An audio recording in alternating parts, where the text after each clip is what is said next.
YTN 라디오 김우성의 생생경제. 애청자 여러분 안녕하십니까. 김우성 PD입니다. 빚의 경제가 흔들리고 있습니다. 언제부턴가 필수가 되어버린 빚. 40대나 젊은 층들이 더 많이 흔들리고 있는데요. 이렇게 흔들리면 소비와 성장도 위험해집니다. 부채 문제에 대한 이 상황 전문가와 함께 잠시 후 풀어보겠습니다. 이랜드, 의류뿐 아니라 서비스업과 다양한 분야로 진출한 대기업이죠.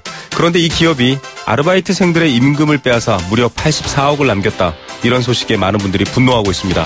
이 문제를 국정감사에서 처음 밝힌 이정미 의원 2부에서 연결해 관련 이야기 들어보겠습니다. 수요일은 경제수사대 마련되어 있습니다. 호시탐탐 금융소비자, 국민들의 재산을 노리는 금융범죄 막을 수 있는 귀한 시간입니다.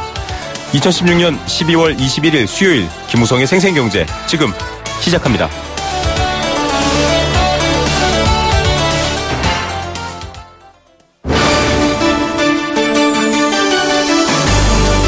YTN 라디오 김우성의 생생경제.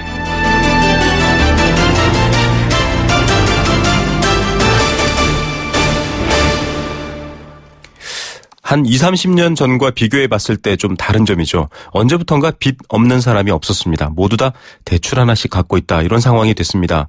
문제는 그 규모가 1300조 원을 넘어서면서 국가 경제에 큰 위험으로 다가오고 있습니다. 이 규모도 문제지만 빚이 빨리 늘고 있다라는 것들도 문제가 되고 있는데요. 3배가량 빠릅니다. 버는 돈보다 빚을 내는 돈이 더 빠르게 인상된다 이런 얘기인데 게다가 미국의 금리 인상 같은 것들도 앞두고 있죠. 한국 경제는 점점 어려운 상황에 직면해 있습니다. 변화를 요구하는 시기인데요. 이런 복잡한 상황에서 이 부채 문제 제대로 관리하지 않으면 결국 최악의 상황까지 볼 수 있다 이런 지적이 나오고 있습니다. 전문가 연결해서 이 문제 한번 다시 짚어보겠습니다. 금융의 창 박덕배 대표 전화로 연결합니다. 대표님 안녕하십니까? 네, 안녕하십니까. 예, 빚의 증가 속도가 소득의 증가 속도보다 약 3배가량 빠르다. 이런 상황 저희가 어떻게 이해하면 될까요? 일반적으로 이제 단순히 빚만 증가하는 것은 반드시 심각한 문제가 아닐 수도 있지만, 네네. 지금과 같이 이제 빚을 감당할 수 있는 그 소득 증가 속도보다 빚 증가 속도가 훨씬 빠르다는 것은 점점 이를 감당하기 어렵다는 것으로 이제 보아야 돼도 무방하다고 생각됩니다. 네. 결국 지금 빚 증가하는 속도가 이 소득 증가 속도보다 빠르다라는 얘기는 그 빚이 감당이 안 된다 이 얘기군요. 감당이 안 돼. 네. 예. 근데 지금 소득 증가율은 2013년 이후로 4%, 2.4% 이렇게 정체되고 있는데 부채 증가율은 3.3, 3.4, 6.4 이렇게 급증하고 있습니다. 부채가 이렇게 늘어나는 원인 그 내용부터 알아야 될 것 같은데요. 네, 소득 증가는 우리 경제가 장기간 침체이기 때문에, 이제, 우리 경제 활동하는 가게들이 소득이 줄어드는 거는 확인을 할 수가 있고요. 네. 부채 증가는 제가 보기에 3가지 문제로 파악할 수 있습니다. 최근에 와서요. 네네. 아시다시피 최근 몇 년 동안 경제는 안 좋았지만 부동산 시장은 상당히 호황이었지 않습니까? 네. 이렇게 이제 부동산 시장이 이제 호황이다 보니까 많은 사람들이 이제 다시 주택담보대출이나 집단 대출 같은 것을 통해 가지고 부동산 구입에 열중을 했는 것이 하나의 원인이 되겠고요. 네. 두 번째는 전세 수요가 이제 집을 짓고 집을 사기보다는 전세 이렇게 가구 수가 소형 가구가 되다 보니까 막 늘어가면서 전세 수요가 늘면서 전세값이 이제 급등을 했습니다. 네. 전세값 급등을 하니까 이제 전세값을 기존에 있는 사람은 차익을 메우기 위해서 또 새롭게 전세를 구하는 사람들은 높은 전세값을 마련하기 위해서 아마 전세 자금 대출이 이제 급등했기 때문이고요. 마지막 하나는 이제 중산층들이 이제 상당히 문제가 되고 있는데요. 중산층들은 생활비는 이제 계속해서 증가하고 있지만, 애기 교육비도 그렇고, 사업비도 그렇고, 계속 증가하고 있지만, 소득이 이제 받쳐주지 않아서 그동안에 이제 빚내서 이걸 대신하지 않았는가, 그렇게 생각할 수가 있겠습니다. 예. 이 부동산 부분을 빼놓고 얘기할 수는 없을 것 같습니다. 정부도 여러 가지 이 총량을 제한하는 대책들을 내놨고 또 은행을 그렇게 압박하고 있습니다. 그런데 문제는 이렇게 대출을 좀 규제하는 방향에서 원리금 상환 비율 상승 이런 것들이 일어나고 있는데 이게 지금 오히려 굉장히 좀 이 대출이나 혹은 부채에 대한 대처를 어렵게 만들고 있다 이런 반응도 있거든요. 어떻게 보십니까? 지금 이 원리금 상환 비율이 지금 원금을 이제 같이 갚아야 되는 그런 이 정책 변화에 따라서 원리금 상환 비율이 상당히 높아지고 있는데요. 네네. 아마 이게 정부가 우리나라의 경우는 이제 문제가 되는 것은 이제 소득이 많은 사람들이 이제 빚을 많이 얻었다는 점입니다. 네네. 그동안에 이제 가계부채 문제가 저소득층, 빈곤자 문제다 생각했는데 이 사람들은 그동안 이제 빚을 얻기가 좀 어려웠었고요. 네네. 중산층, 고소득층 이쪽은 이제 축적된 자산이 많기 때문에 이것을 담보해서 대출을 받거나 또 신용도 좋아가지고요. 저렴하게 받을 수 있는 여건이 되었기 때문에 많이 받았다고 생각이 듭니다. 예. 네, 전체 부채 70% 정도를 소득 상위 40%가 갖고 있다. 이제 앞서 말씀해 주셨던 여러 여건들, 이 문턱이 높아졌으니까 이제 말 그대로 소득이 없는 분들은 이제 은행권 대출을 이용할 수 없기 때문에 또 다른 문제를 낳고 있긴 합니다. 그런데 이 가구당 부채를 봤더니 1억이 넘고요. 또 세대별로 봐도 40대가 좀 많다 이런 얘기가 나오고 있는데 앞서 말씀해 주셨지만 우리나라가 이 부동산과 건설에 좀 기대어서 경제를 지탱하다 보니까 생긴 문제 같습니다. 문제는 깡통 전세 얘기 나오고 있거든요. 소비 둔화도 이미 시작됐고요. 이렇게 되면은 이 부동산 쪽에서 시작된 경제 위기 혹은 이 부채가 좀 어려워지는 상황이 되지 않을까 이렇게 보고 있는데 어떻습니까? 저는 이제 경제가 앞으로 계속 장기간 침체되고 집값이 이제 떨어지기 시작한다면 집을 팔아서 결국은 위기를 해결해야 되는데 그때 되면 또 부동산 거래가 안 됩니다. 그렇게 되면 결국 그 사람들은 하우스푸어 계층으로 전락할 수밖에 없고요. 네네.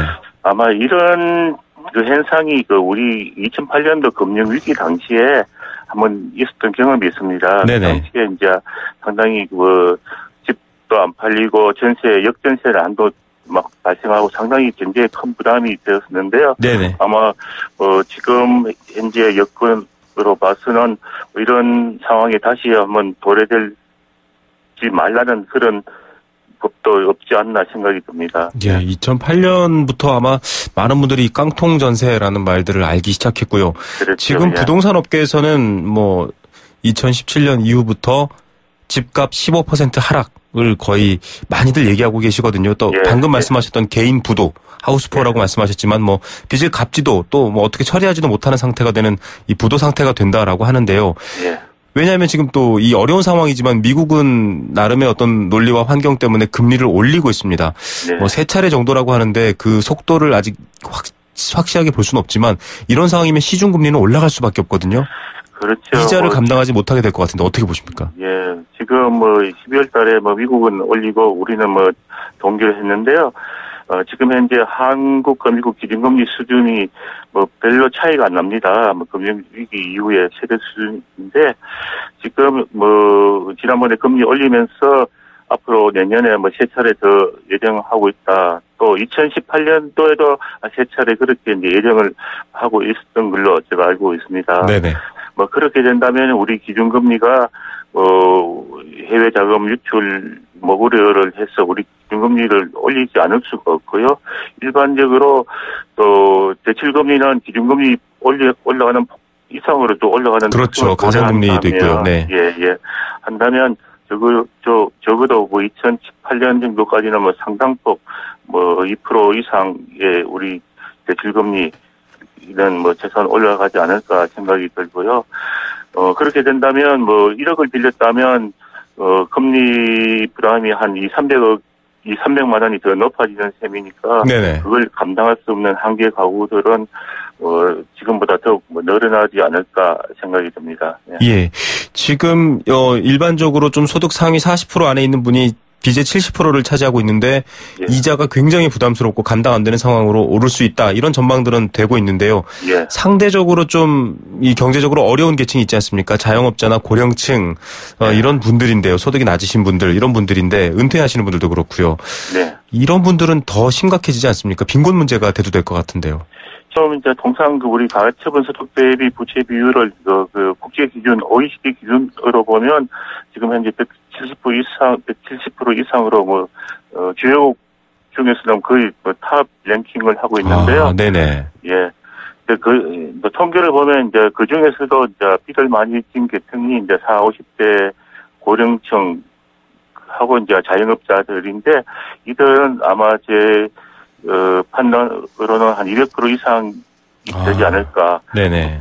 2년 동안 엇박거리가 한 푼도 안 쓰고 빚을 갚아야지 해결할 수 있는 뭐 그런 수준인데 상당히 부담이 되는 수준이라고 할 수가 있겠습니다. 예, 정말 이 등골이 서늘해지는 그런 표현과 설명이셨습니다. 예. 2년 동안 번 돈을 한 푼도 안 쓰고 빚을 갚아야 해결할 수 있는 상황, 이게 지금 직면하고 있습니다. 이 많은 전문가들이 직접적인 이 부채 부담을 좀 완화시켜주는 정책을 펼쳐야 한다. 은행 문턱 높이고 대출하지 마라 수준에서 그치는 게 아니라 또 이자를 높여서 이 갚도록 유도하는 수준이 아니라 좀 직접적 대책이 필요하다라고 하는데요. 좀 어떤 대안이 필요할까요? 가장 근본적인 문제는요, 해결책은 뭐 경제가 좋아지면서 양질의 일자리를 많이 창출시키면서 이 사람들이 소득을 벌어가지고, 빚을 상환하는 것이 가장 좋은데, 이게, 사회자님께서도 말씀하셨듯이 지금 현재 그럴 상황은 좀 쉽지 않고요. 네. 그렇다면 이제 여러 가지 미시적인 정책이 필요하다고 생각이 듭니다. 네네.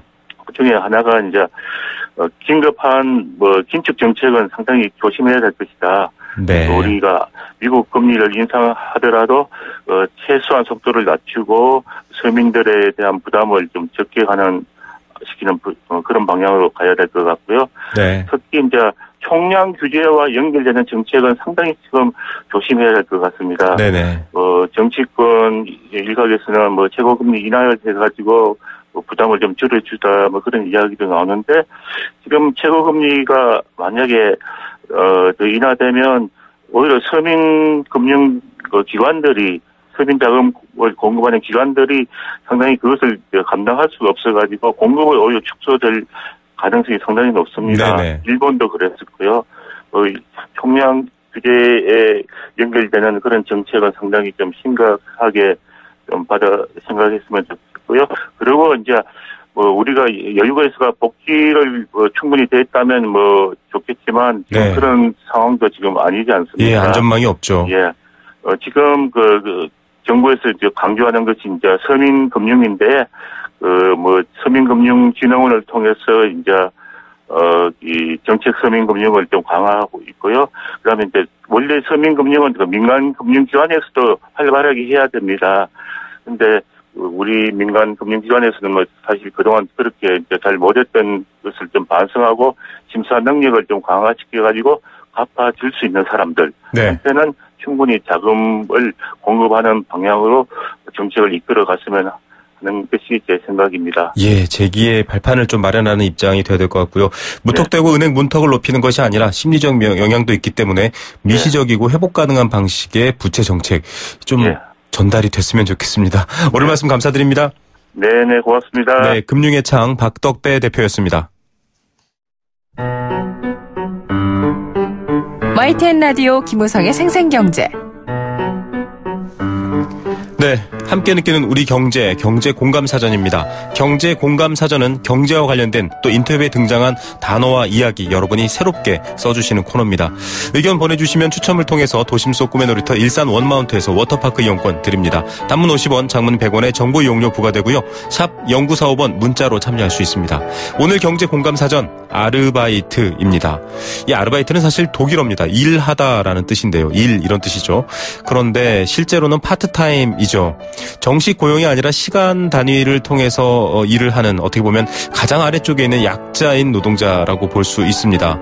이랜드 지금 2부 인터뷰에서 준비하고 있는데요. 이 아르바이트생들의 돈을 여러 가지 교묘한 수법으로 빼앗아서 본인들 회사의 이익으로 만들어서 지금 비판을 받고 있습니다.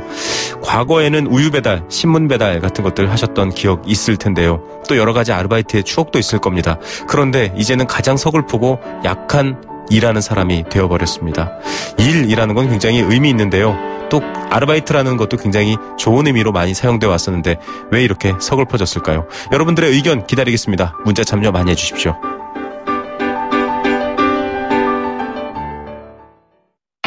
올뉴 말리부가 자신있게 선보이는 말리부 프로미스 프로그램. 구매 후 한 달 내 마음이 바뀌면 새 차로 교환 또는 환불까지 놀라운 혜택. 지금 경험해보세요. 12월 31일까지 출고 고객 대상, 제휴할부 이용, 탁송료 등 재반 수수료 고객 부담, 일부 모델 제외, 홈페이지 참조. Chevrolet, find new roads. 엄마, 침대가 좁아. 이사 갈 때 바꾸자. 침대가 불편해. 비싼 건데 참아. 침대, 왜 사서 고생하세요? 코웨이 매트리스 맞춤 케어 렌탈하세요. 위생관리와 타퍼 교체는 기본, 6년마다 새 매트리스로 업그레이드. 침대, 이제 코웨이가 답이다. 6년 약정 기준이며 업그레이드는 신규 렌탈 계약 시 제공됩니다. 네, 생생경제 1부는 포스코 1683년 300년 커피 문화와 전통이 있는 비엔나 커피하우스와 함께했습니다. 캠페인 2개 들으시고요. 경제 톱뉴스 바로 들려드립니다. YTN 라디오 캠페인. 물 없는 한라산, 물 없는 제주 바다를 상상할 수 있나요? 제주의 아름다운 자연과 풍경은 깨끗하고 건강한 물이 있기에 가능합니다. 제주를 아름답게 만들어주는 건강한 물은 우리의 몸과 마음도 아름답게 만들어줍니다. 건강한 몸과 마음을 지키는 일.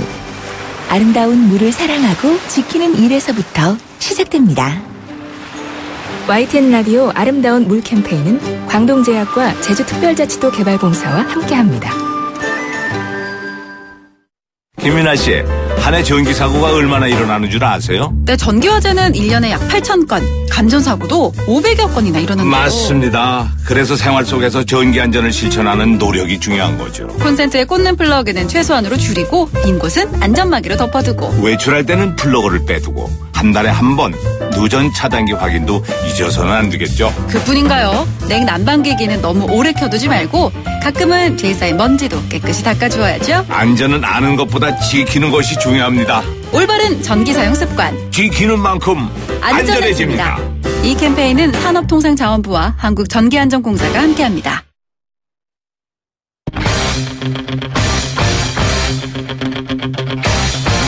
지금 가장 뜨거운 경제 소식. 경제 톱 뉴스. 네, 이 시각 주요 경제 뉴스입니다. 어렵다 얘기만 하고 있는데요. 정부가 경제 상황과 관련해서 대안들을 내놓고 있습니다. 1분기에 일자리 예산을 좀 조기 집행하겠다, 이런 얘기가 나와 있고요. 첫 번째 뉴스로 전해드리겠습니다. 또 기업 구조조정 관련해서도 여러 가지 점검이 있습니다. 이와 관련된 얘기 전해드리겠습니다. 지난 5년을 돌아봤더니 제조업은 쇠퇴했고 부동산과 임대업만 호조를 보였습니다. 이렇게만 가면 또 어려울 수도 있겠는데요. 관련 소식 전해드리겠습니다. 이 시각 가장 뜨거운 경제 톱뉴스 2대1 권소영 기자 연결합니다. 안녕하십니까? 네, 안녕하세요. 네, 자, 내년 1분기에 예산, 특히 일자리 예산을 좀 조기 집행하겠다, 이런 얘기 나와 있네요. 네, 올해가 사실 열흘도 안 남았는데 내년 경제정책을 어떻게 짜야 할지 방향을 잡기에는 다소 좀 늦은 감이 있죠.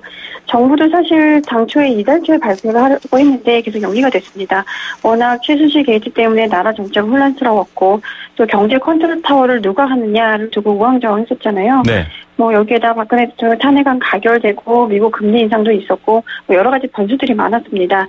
국내 경제가 어려운 상황이기 때문에 이럴 때 경제 정책 방향이 더욱 중요한데요. 네네. 오늘 그 유일호 부총리 겸 기획재정부 장관 주재로 제5차 경제 현안 점검 회의를 개최하고 2017년 경제 정책 방향 주요 내용을 논의했습니다.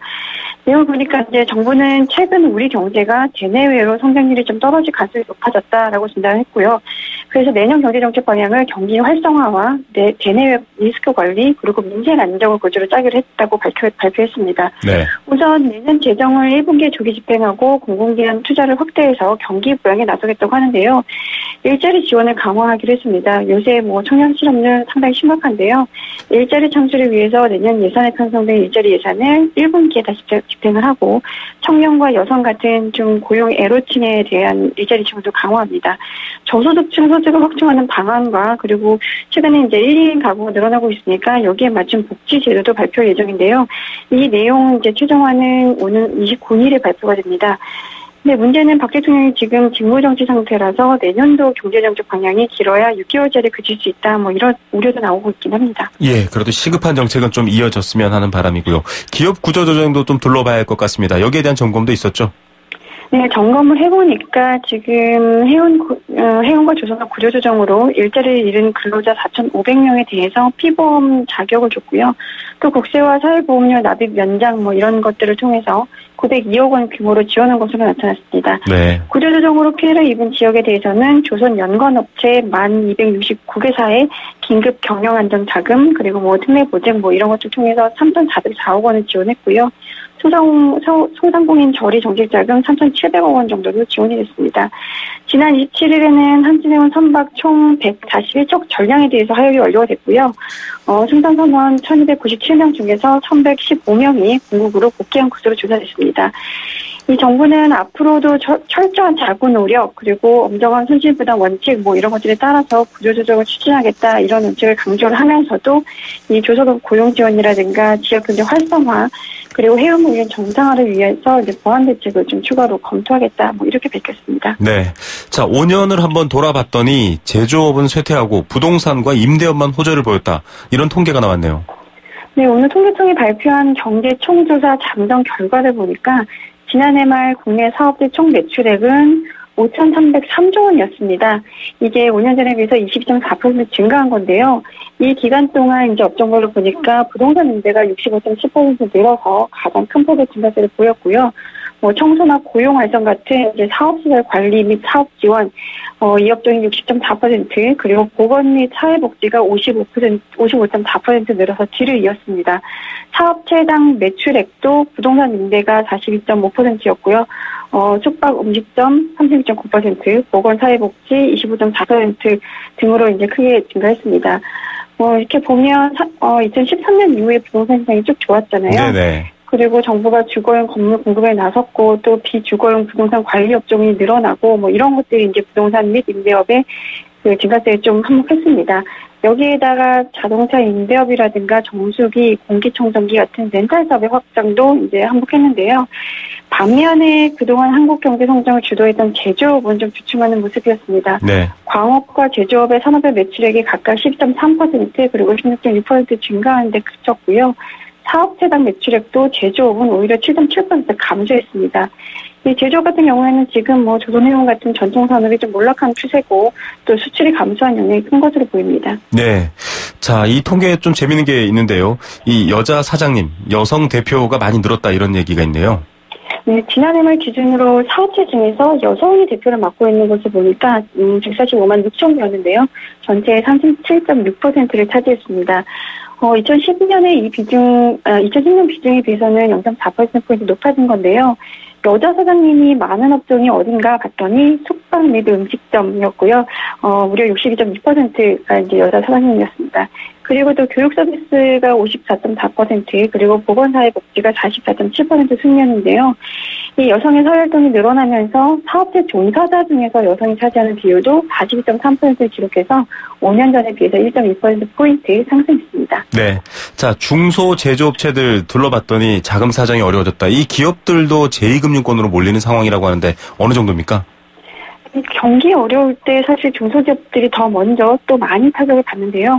중소기업중앙회가 중소제조업체 300곳을 대상으로 조사를 해보니까 32.6%가 올해 자금 사정이 작년보다 악화됐다라고 답했습니다.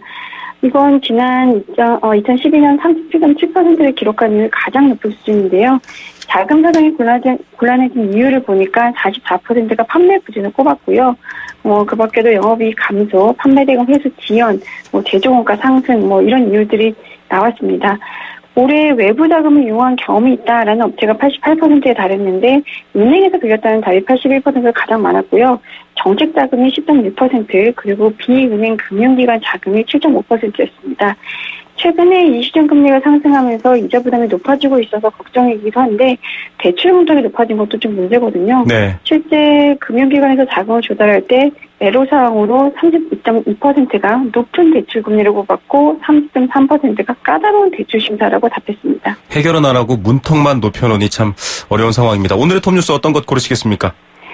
내년 경제정책 방향에 윤곽이 나왔다라는 뉴스를 들 수가 있는데요. 네네. 일단 일자리는 국내 소득과 직결되는 문제이기 때문에 일자리 예산을 1분기 조기 집행하고 민생경제 수준을 맞춘다는 것 자체는 이제 긍정적입니다. 네. 하지만 일단 상당히 늦어진 데다가 이걸 제대로 추진할 수 있을지가 관건인데요. 지금 정치적인 불확실성 때문에 계속 경제정책도 발목을 잡히는 상황인데 이런 상황들이 조금 빨리 마무리돼야 될 것 같습니다. 예, 일자리에도 골든타임이 있습니다. 오늘 뉴스 감사드립니다. 네, 감사합니다. 이데일리 권소연 기자였습니다.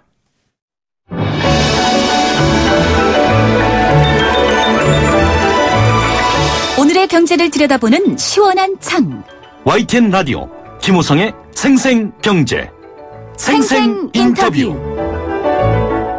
네, 두 번째 생생 인터뷰입니다. 역사에 남아있는 슬픈 비극 두 가지가 있습니다. 타이타닉호 그리고 세월호의 침몰 사고인데요.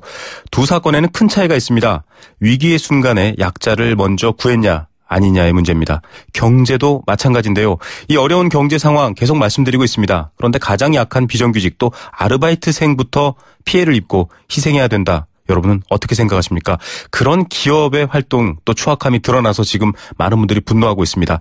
이랜드파크의 조직적인 임금 체불 이 이야기인데요. 주말 외식으로 많이 방문하는 식당들을 운영하는 회사입니다. 노동부도 이례적으로 즉각 사법 처리에 나서고 있는데 공부는 줄지 않습니다. 이 관련 내용을 국정감사에서 처음 알린 정의당 이정미 의원 연결해서 실태와 근본적인 대안에 대한 이야기 나눠보겠습니다. 의원님 안녕하십니까? 네, 안녕하세요. 이정미입니다. 예, 뭐 지금까지도 포털 같은 데 보면 공분이 가라앉지 않고 있습니다. 이 아르바이트생 임금을 무려 84억 원 정도 빼돌렸다 이렇게 알려졌거든요. 어떤 내용입니까? 지난 9월 달에 저에게 민원이 왔습니다. 네. 이랜드파크의 애슐리라는 외식 업체에서 연차수당, 휴식수당, 연장 근로수당 이런 것들을 다 주지 않고 소위 꺾기라고 해서 일하는 시간을 15분 단위로 기록하고 있다는 사실을 알아냈고요. 네. 이 문제를 저희가 국정감사에서 지적을 했고 이것이 단순히 애슐리뿐만 아니라 이랜드 외식업체 전체의 문제일 것이다. 그래서 특별 근로감독을 요청을 했습니다. 네. 근데 실제 전체 매장 360곳에 근로감독을 했더니 4만 4천여 명에 달하는 아르바이트생들의 84억 원 임금을 주지 않은 사실이 밝혀지게 되었습니다. 예. 이 모르시는 분들도 있을 것 같은데요. 임금 꺾기라든지 뭐 15분 단위 이런 것들을 어떻게 이용했는지 혹시 알고 계십니까? 그러니까 8시 5분에 출근하면 8시 30분부터 출근한 것으로 그다음에 5시 45분까지 일했으면 5시까지 일한 것으로 이렇게 앞뒤로 시간을 다 잘라서 임금을 안 준 것이죠. 예, 교묘하게 일은 시키고 일하지 않은 시간으로 계산하는 방식 이런 것들인데 지금 피해 규모가 84억이라는 거에도 많은 분들이 지금 놀라고 있습니다. 이 정도 규모면 이게 착오나 실수가 아니라 의도적이고 조직적이다 이렇게 보여지기도 하는데 어떻습니까? 예, 노동법을 아주 잘 아는 회사의 노무관리 차원에서 악용한 사례라고 볼 수 있습니다. 네. 구체적인 내용을 더 들어가 보면 근로계약 시간보다 짧게 일을 시키고 다 강제로 조퇴를 시킵니다. 네. 그러다가 연장 근로가 필요할 때는 근로시간 그 계약에 맞춰서 일을 시키고 한마디로 연장 근로 수당을 주지 않는 그런 상황인데요. 네. 이런 어떤 조직적인 차원에서 이 일이 전 매장에 이루어졌다라고 하는 것은 본사 차원에서 진행했던 일이라 이렇게 볼 수가 있습니다. 네. 지금 노동부도 심각하게 보고 있다. 법인 대표를 입건한 상황이긴 합니다. 이 기업이 지금 영화 카트나 드라마 송곳에 등장한 것과 그 사업장과 연관되어 있는 기업이죠? 네, 그렇습니다. 이랜드 계열 회사입니다. 예. 지금 이 문제가 계속 또다시 회자되는 이유 중에 하나이기도 합니다. 이 피해를 구제하겠다라고 얘기하고 있습니다. 그런데 지금 아직 직접적이고 정확한 사과는 하지 않았다 이런 얘기도 나오고 있고요. 그럼 이랜드 측의 대응 또 이 해결 노력 어떻게 보십니까? 제가 10월 달에 이 문제를 처음 제기했을 때는 애슐리에서 홈페이지에 사과문을 올리고 온라인 접수를 받아서 체불임금을 주겠다 이런 정도였는데요. 그 후에도 엄청난 양의 제보가 쏟아졌습니다. 그래서 제가 밝혀낸 것 이외에도 생리휴가라든가 그다음에 임원진이 매장 방문을 했을 때 청소를 시켰는데 임금을 주지 않는다든가 다쳐도 산재 처리를 하지 않는다든가 이런 이제 엄청난 부당행위들이 이루어졌다는 것이 확인이 됐고요. 결과적으로 특별근로감독 이후에 저희가 이랜드 측과 연락을 해서 이 문제에 대한 처리를 정확하게 하라 이런 요구를 했습니다. 그래서 내일부터 그 전에 아르바이트를 했던 분이나 지금 아르바이트 하시는 모든 노동자분들에게 문자를 보내서 밀린 임금을 체불한 임금을 정산하겠다고 저희들에게 알려왔고 네. 저희들이 이 약속이 제대로 진행되는지 철저하게 감시를 할 그런 생각입니다. 예, 아직은 뭐 피해자의 10분의 1도 안 되는 분들만 지금 이야기가 된 상황인데요. 네. 이 좀 근본적인 문제나 대안을 짚어봐야 할 것 같습니다. 이게 우연한 행태가 아니라 조직적이었다. 지금 의원님께서도 말씀해 주셨는데요. 네. 아르바이트생이나 비정규직이 이와 같은 문제를 오랫동안 겪어온 것 같거든요. 이 네. 배경과 원인 어떻게 봐야 할까요? 사실 대한민국 건국 이후에 그 한 방향으로만 이 나라가 되었다고 봅니다. 기업의 이익을 중요시하는 것은 국익이고 노동자의 권리는 중요치 않다라고 하는 것이고요. 요 근래 뭐 정부가 입만 열면 청년 일자리 얘기하고 그래 왔지만 결과적으로 청년들의 그 노동의 권리는 열정페이를 주는 것을 당연시 여기는 그런 기업 문화, 정부의 인식 이런 것들이 아주 심각하다고 봅니다. 네네. 그리고 노동부 쪽에서도 근로감독에 대한 그 일상적인 네. 그 행위들이 잘 이루어지지가 않고 있고 노동법 위반에 대한 처벌도 미흡합니다. 네. 그러니까 이런 위반 사례가 적발이 되면은 강력한 처벌이 있어서 두 번 다시 이런 일이 벌어지지 않도록 해야 되는데 너무 솜방망이 처벌이 계속 이어지다 보니까 기업들이 뭐 이번에도 84억 임금을 체불했는데 2,800만 원 과태료 납부하는 거 아닙니까? 네. 이런 그 처벌 방식으로는 이 문제를 근절하기 어렵다고 생각이 듭니다. 그래서 많은 어떤 청년 노동자들 그리고 전체 노동자들의 권리를 제대로 지키기 위해서는 정부의 여러 가지 제도가 강화돼야 되고 특히 노동법 위반에 대해서는 강력한 처벌이 되어야 한다고 생각을 합니다. 예, 이 84억 원이라는 기업의 이익을 이 아르바이트생들한테서 뺏어서 2,800만 원 낸다. 이익을 추구하는 기업들은 뭐 남는다라고 생각하고 덤벼들 것 같기도 한데요. 앞서 말씀하셨지만 손방망이가 아니라 강력한 처벌이다. 구체적으로 좀 어떤 식의 제도가 있어야 기업들이 이러지 못할까요? 이렇게 그 근로기준법을 위반한 사업장에 대해서는 제가 그 내놓은 안은 3차례 적발이 되면은 네. 삼진아웃 제도 같은 것을 지금 만들어야 된다고 보고요. 뭐 사업권 취소나 이런 것들. 그렇습니다. 네. 그리고 과태료 부과액도 훨씬 더 높여야 됩니다. 이렇게 뭐 적은 과태료 가지고는 해결되지 않는다고 보고요. 네. 그리고 근로감독관이 지금 우리나라의 숫자가 너무 적습니다. 그러다 부족하죠. 보니까 예. 한 명의 근로감독관이 1,000개 사업장을 맡는 이런 방식으로 되어 있는데 근로감독관 숫자를 늘려야 됩니다. 정부 예산을 엉뚱한 데 쓰시지 말고 네. 이런 거 늘려서 중앙부처가 다 할 수 없다면 지방단체로도 일부 이관을 시키는 이런 방식이 지금 개정이 돼야 된다고 보고 있고 그럼 입법을 좀 추진을 하고 있습니다. 예, 저희도 이 고용노동부 측과 인터뷰를 과거에 하면서 한 명의 근로감독관이 1,000개의 사업장을 감시해야 한다. 이게 감시를 한다라는 건지 안 한다는 건지 모를 상황인 것 같습니다. 형식적으로 진행되고 있는 것이죠. 예, 굉장히 형식적이기 때문에 이런 문제가 반복되고 있는데요. 지금 뭐 이와 같은 문제가 생겼을 때 이 뭐랄까요? 아르바이트생들이나 이런 비정규직 노동자가 좀 자신의 권리를 찾을 수 있는 도구, 발언권, 뭐 어떻게 청구할 수 있는 권리 이런 것들도 좀 부족하지 않습니까? 예, 일단 이런 부당한 행위를 당할 때 어디 가서 이 문제를 해결할 곳이 없어서 침묵하고 그냥 이것을 수용하는 노동자들이 너무 많이 있습니다. 그래서 노동청에서는 이런 부당행위에 대해서 쉽게 신고할 수 있는 그런 방식, 절차도 단순화할 수 있도록 이렇게 되어야 할 것이고요. 네네. 그리고 젊은 비정규직 청년들을 위해서 청년 수당이나 그다음에 실직 청년들을 위한 사회 안전망 확충 이런 것도 필요하다고 봅니다. 그리고 사실 권리를 잘 몰라서 이렇게 임금을 착취당하는 노동자들도 상당히 있기 때문에 어렸을 때부터 우리가 다른 뭐 프랑스나 독일처럼 중학교나 고등학교 때부터 노동법에 대한 네. 교육도 꼭 필요하다고 봅니다. 네. 사회적인 차원에서의 노력이나 정당의 노력도 필요한데요. 이번 그 참에 저희가 비정규직 상담 창구를 만들었습니다. 이제 일명 비상구라고 하는 창구를 만들었는데요. 많은 분들의 이러한 그 부당 노동 행위에 대한 개선을 위해서 더 뛸 수 있도록 노력을 하겠습니다. 예, 유럽 선진국의 학교 과목의 노사 협상이 있습니다. 이런 부분들도 좀 참고해야 하고요.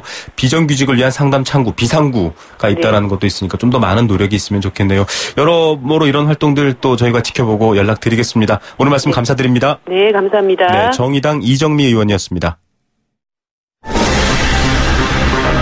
안전하고 행복한 경제 생활을 위한 시간. 경제 수사대. 네, 이 범죄에 대한 예방이 진화할수록 범죄도 진화하고 있습니다. 그래서 매일 꾸준히 운동하듯이 이 경제 수사들을 통해서 이 금융 범죄 막을 수 있도록 노력해야 할 것 같습니다. 그런 일을 도와주고 계시고 또 앞장서고 있는 분들이죠. 오늘도 연결해 보겠습니다. 금융감독원 불법금융대응단 김대유 변호사 전화로 연결합니다. 안녕하십니까? 안녕하세요. 예.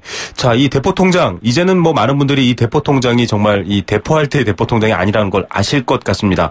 그런데 광고나 인터넷에 이렇게 유혹하는 것들이 아직도 많거든요. 어떤 네. 사례들이 있습니까? 그 사례를 하나 소개해 드리겠습니다. 김모 씨는 인터넷 웹사이트에 접속해서 게시판을 살펴보다가 개인 통장 임대받습니다 제목의 게시글을 무심코 발견해서 클릭하며 통장 매매 광고를 접하게 됐습니다. 네. 이때 이제 통장을 사고 판다는 내용이 이상하다고 생각한 김모 씨는 해당 광고를 우리 금감원에 제보해 주셨고, 금감원은 동제보를 통해 통장 매매 광고를 포착할 수 있었습니다. 네. 그 제보된 광고를 살펴보니 통장을 임대해주면 매주 50만 원을 준다고 설명하면서 급전이 필요한 금융 소비자를 유혹하고 있었고, 통장을 임대하면 돈을 받을 수 있다는 내용의 솔깃한 금융 소비자가 불법 업자에게 연락할 수 있도록 휴대전화 번호를 함께 안내하고 있었습니다. 네. 이와 같이 인터넷에는 통장을 매입하는 광고뿐만이 아니라 보이스피싱 등 범죄 수단을 사용할 수 있도록 통장을 판매한다는 광고도 상당수 게재되어 있습니다. 예, 이 표현이 이렇습니다. 개인 통장 임대받습니다. 왠지 나쁜 일이 아닌 것 같지만 굉장히 중한 범죄고요. 범죄에 연루되는 일입니다. 설명하신 걸 들어보니까 이 광고에 적힌 휴대전화 번호로 연락해서 통장을 사거나 판다? 예, 그렇게 할 수 있다라는 것 같은데 막을 수 있는 방법이 없습니까? 이러한 이제 불법 업자의 영업 활동을 막기 위해서 이제 또 수단을 강구했는데요. 네네. 불법 업자는 신원이 노출되지 않도록 인터넷에 광고를 올리고 광고에 기재한 전화번호로 연락하며 통장을 매매하고 있기 때문에 이 전화도 대포폰이겠죠, 아마. 그렇죠. 네. 네. 그래서 그 피해 예방을 위해서는 불법 업자가 영업 수단으로 이용하고 있는 전화번호를 사용하지 못하도록 할 필요가 있습니다. 네. 이러한 이유로 이제 우리 금융감독원은 전자금융거래법에 따라서 통장 매매 광고에 사용된 전화번호를 사용할 수 없도록 이용 중지시키는 방법으로 불법 업자에게 대응하고 있습니다. 네네. 이와 같이 전화번호가 이용 중지되면 불법 업자는 전화통화가 불가능해지기 때문에 영업수단을 상실해서 대포 통장을 사고 파는 영업활동에 제약을 받게 되죠. 예, 아예 수단을 막아버린다 이런 개념이군요. 네, 그렇습니다. 네네. 자, 이 대포폰으로 대포 통장 영업하는 이 범죄자들 정말 대포로 날려버리고 싶습니다. 금감원이 이 전화번호 이용 중지 같은 것들을 적극 실시해서 이제 피해 방지하고 있는데요. 정말 돈 50만 원도 급하신 분들이 있거든요. 네. 이 통장 매매 광고에 솔깃해서 그냥 통장 하나 만들어서 팔지라고 하면 어떻게 됩니까? 그 전자금융거래법을 보면 통장을 타인에게 사고 파는 행위를 벌금형 이상의 형사처벌 대상으로 정하고 있습니다. 네. 그래서 이제 비록 통장 매매 광고는 불법 업자가 작성했지만 이런 광고에 현혹돼서 자기 통장을 불법 업자에게 판매하면 통장을 판매한 금융 소비자도 함께 형사 처벌될 위험이 있습니다. 네. 간혹 그 보이스피싱에 악용하지 않고 게임 환전용이다, 법인세 절감 용도다라고 설명하면서 안심시키는 통장 매매 광고들이 있는데요. 네. 어떤 명목이든지 통장 매매는 범죄 행위이므로 광고에 현혹돼서 불법 업자에게 전화를 걸지 않도록 주의하시길 당부드립니다. 예, 특히 이 경제적 약자들 또 나이가 드신 분들 괜히 전화 와서 어르신 통장 하나 만들어 주시고요. 저희가 돈 드립니다. 그런데 공범이 됩니다. 범죄자가 된다라는 점, 또 이 금융거래 금지된다라는 점 아주 중요하니까 주변에 한 번 더 얘기하시기 바랍니다. 여러분이 또 같이 수사대 역할을 해주셔야 되는데요. 자, 이 불법업자의 영업을 차단하는 전화번호 이용 중지, 이게 참 효율적인 수단이 될 것 같은데요. 구체적인 절차 좀 알려주시죠. 그 금융 소비자가 인터넷에서 통장 매매 광고를 발견하고 금감원에 제보해 주시면 저희가 광고 내용을 살펴봐서 불법 업자가 영업에 사용한 전화번호를 파악할 수 있습니다. 저희 금감원은 이와 같이 파악된 불법 업자의 전화번호와 통장 매매에 관한 광고 자료를 유관기관이 미래창조과학부에 통보를 해서 해당 전화번호의 이용을 중지시켜 줄 것을 요청드립니다. 네. 그러면 미래창조과학부는 뭐 SKT나 LG텔레콤, KT 같은 이동통신 사업자에게 불법 업자의 전화번호를 이용 중지시키도록 명령함으로써 해당 전화번호를 사용하지 못하도록 조치하고 있습니다. 예, 아예 전화번호를 이렇게 막을 수 있는 방법. 그런데 뭐 이 범죄 예방이 진화하면 또 범죄자들이 또 진화하기 때문에 계속 싸워나가는 정말 이 끊임없는 싸움 같습니다. 통장 매매하는 불법업자의 전화번호 중지시키려면 금융소비자의 제보가 중요하네요. 언론사도 제보가 굉장히 중요한데 역시 마찬가지인 것 같습니다. 제보는 어떻게 합니까? 제보가 제일 중요한데요. 웹사이트 게시판 등 인터넷에서 통장을 사고 판다는 광고를 접하시게 되면 해당 인터넷 URL 주소랑 불법 업자의 전화번호가 적혀있는 그 광고를 화면 캡처해서 확보해 주시는 게 중요합니다. 네. 그 다음에는 금융감독원 홈페이지에 접속해서 민원신고 메뉴에 있는 사이버 불법 금융 행위 제보를 통해 광고를 접한 경위와 그 내용 그리고 광고에 기재된 전화번호를 설명해 주시고 네. 이와 같이 확보한 인터넷 URL 주소랑 화면 캡처 증거 자료를 함께 첨부하시는 방법으로 손쉽게 제보할 수 있습니다. 네. 그 제보 시 제일 중요한 점이 전화번호가 적혀있는 통장 매매 광고를 화면 캡처한 증거 자료를 반드시 첨부해 주셔야 한다는 건데요. 네. 그 단순히 이런 불법 광고를 봤다는 진술만으로 전화번호 이용을 중지시키기는 곤란한 측면이 있기 때문에 해당 전화번호가 불법 광고에 사용됐다는 구체적인 증거가 필요하기 때문입니다. 예, 자, 구체적인 증거가 있어야 번호를 정지시키고 피해를 더 생기지 않도록 이렇게 피해를 막을 수 있는 그런 방법인데요. 제가 다시 한번 설명해 드리겠습니다. 인터넷에서 그런 통장 팝니다, 삽니다, 뭐 이런 광고 보시면요. 이 화면을 캡처하시면 됩니다. 캡처하는 방법은 이 컨트롤 누르고 이 자판 위에 보면 프린트 스크린 이렇게 써 있거든요. 누르시거나 혹은 컨트롤 C를 누르셔도 됩니다. 이렇게 캡처한 다음에 이거를 저장하셔서 금융감독원 홈페이지에 접속해서 사이버 불법 금융행위 제보를 통해서 신고하셔야 되고요. 전화번호가 적혀 있어야 되고 통장 매매 이야기가 적혀 있어야 됩니다. 중요한 증거가 있어야 바로 중지 명령을 할 수 있기 때문이죠. 자, 이렇게 항상 또 노력하는데도 피해가 생기니까 안타까운데요. 늘 현장에서 애써주시기 바랍니다. 오늘 말씀 감사드립니다. 네, 고맙습니다. 네, 금융감독원 불법금융대응단 김대유 변호사였습니다.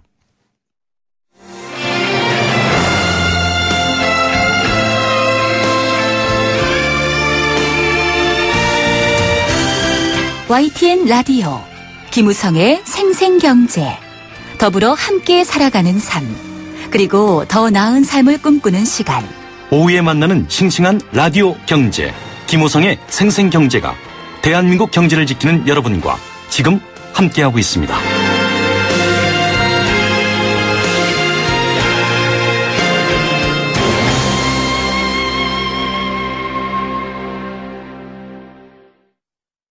새 차 살 때는 장기 렌터카 SK 똑똑한 장기 렌터카 똑똑한 가격 주유소 할인 SK 똑똑한 장기 렌터카 꼭 비교해보세요. 가격도 혜택도 SK 렌터카에서 SK 똑똑한 장기 렌터카 올뉴 말리부가 자신있게 선보이는 말리부 프로미스 프로그램 구매 후 한 달 내 마음이 바뀌면 새 차로 교환 또는 환불까지 놀라운 혜택 지금 경험해보세요.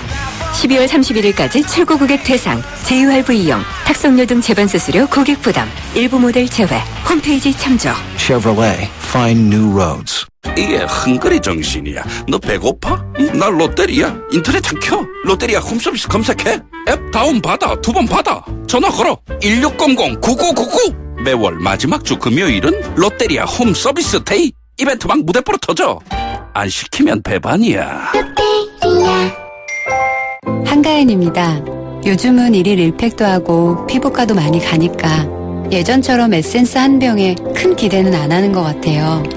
저만 그런가요? 에센스를 다시 믿어보자. 정관장 홍삼 오일과 홍삼 응축수로 진하게.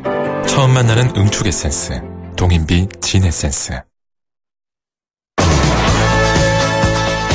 네, 생생경제 포스코 1683년 300년 커피 문화와 전통이 있는 비엔나 커피하우스와 함께했습니다. 오늘 경제공감사전 아르바이트가 주제였는데요. 오랜만에 오행시를 지어주신 분이 있습니다. 5129 휴대전화 쓰시는 분. 아마도 그 청년들에게는 모두 꿈이 있었을 겁니다.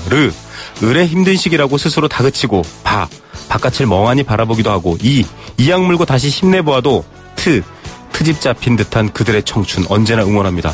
정말 시인분들이신 것 같습니다. 예. 그리고 5374님, 제가 아까 그 금융감독원과 함께 이 경제수사대 알려드리면서 대포 통장 절대 쓰시면 안 됩니다. 이 얘기했는데요. 대포로 다 날려버렸으면 좋겠다 이런 얘기도 있었는데요. 김우성 씨 대포 가격이 얼만데? 라고 하셨습니다. 그래서 제가 아차 싶었는데 그런 사람들을 그 비싼 대포로 하면 어떻게 합니까? 예, 이 반전이 있는 문자 사연 감사드립니다. 8920님, 아르바이트 하는 게 죄도 아닌데 사장님들은 왜 무시하고 우습게 보십니까? 한심하네요. 네, 정말 더 중요한 게 무엇인가 얘기해 주셨습니다. 1035님, 고3 딸이 용돈 벌어서 대학 등록금에 조금이라도 보태고 싶다고 아르바이트 하고 있습니다. 한편으로는 세상이 어떤 건지 몸소 느껴보는 계기가 되고 또 와서 힘들다 하는 모습 보면 부모로서 마음이 참 아프기도 합니다. 딸이 번 돈으로 양말 사왔는데 왠지 울컥합니다. 그냥 꼭 안아줬습니다. 예, 정말 대견하죠.